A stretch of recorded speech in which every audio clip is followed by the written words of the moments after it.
সুস্মিতা। তোমাদের সবাইকে জানাই আমার ইউটিউব চ্যানেল সুস্মিতাস ক্রিয়েটিভিটিতে অনেক অনেক স্বাগত। বন্ধুরা, তোমরা সবাই কেমন আছো? আশা করছি সবাই খুব ভালো আর সুস্থ আছো, আর আমিও বেশ ভালো আছি।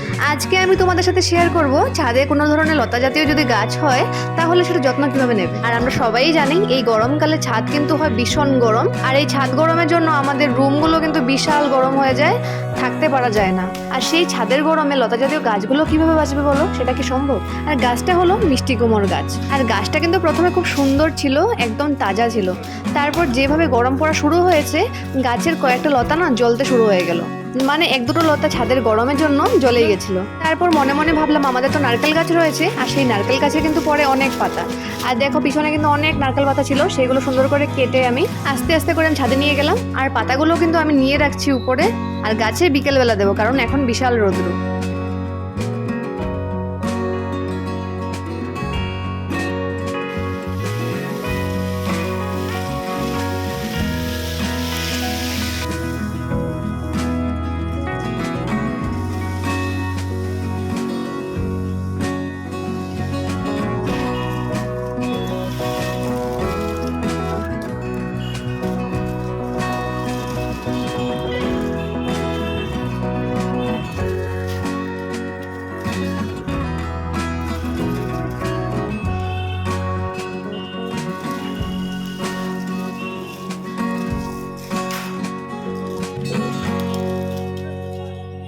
নারকেল পাতাগুলোকে আমি এক এক করে এভাবে গাছের নিচে দিয়ে দেবো, আর পাতাগুলোর উপরে দিয়ে দিচ্ছি একটা করে ইট, যাতে হাওয়া বাতাস আসলে উড়ে না যায়। আর তোমরা একটু লক্ষ্য করলে দেখতেই পাবে, দেখো গাছের সাইডে একটা যে লতা আছে মিষ্টি কুমড়ের, শুধু ছাদের উপর ছিল বলে ছাদ গরম হয়ে সেটা তাপে কিন্তু জ্বলে গেছে। আর এই গাছটাকে বাঁচাবার জন্য দিয়ে দিলাম আমি নারকেল পাতাগুলো সুন্দর করে। এবার কিন্তু আর গাছ জ্বলবে না। তোমাদের যদি একই সমস্যা হয়ে থাকে তাহলে তোমরা এভাবে গাছের পাতা, যে কোনো গাছের পাতা, নারকেল পাতা হোক বা সুপারি পাতা হোক, এভাবে দিয়ে দিতে পারো, তাহলে কিন্তু গরমে আর গাছ জ্বলে যাবে না।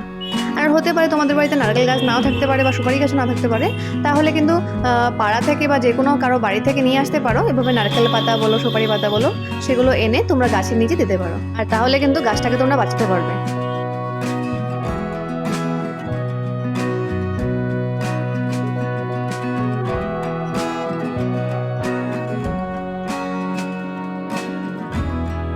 আর এই ক্লিপটা কিন্তু পরের দিন সকালের, সেটা আমি দেখতে চলে গেলাম গাছের কি খবর। দেখলাম গাছ এই গরমে একটু হাসি খুশিতে আছে। আর এই ক্লিপটা হলো আবার 4-5 দিন পরে। দেখো পাতাগুলো কি সুন্দর ছড়িয়েছে, আর ডালপালাও কিন্তু দিয়েছে কয়েকটা। আর একটা কথা বলো তো, তোমাদের কার কার আমার মতো এই অভ্যাসটা আছে যে নিজের হাতে কিছু করলে সেটা বারবার দেখতে ইচ্ছে করে? তাহলে চলো আজকের মতো টাটা, দেখা হবে নতুন ভিডিওর সাথে। তোমরা আমার চ্যানেলটিকে সাবস্ক্রাইব করে দিও।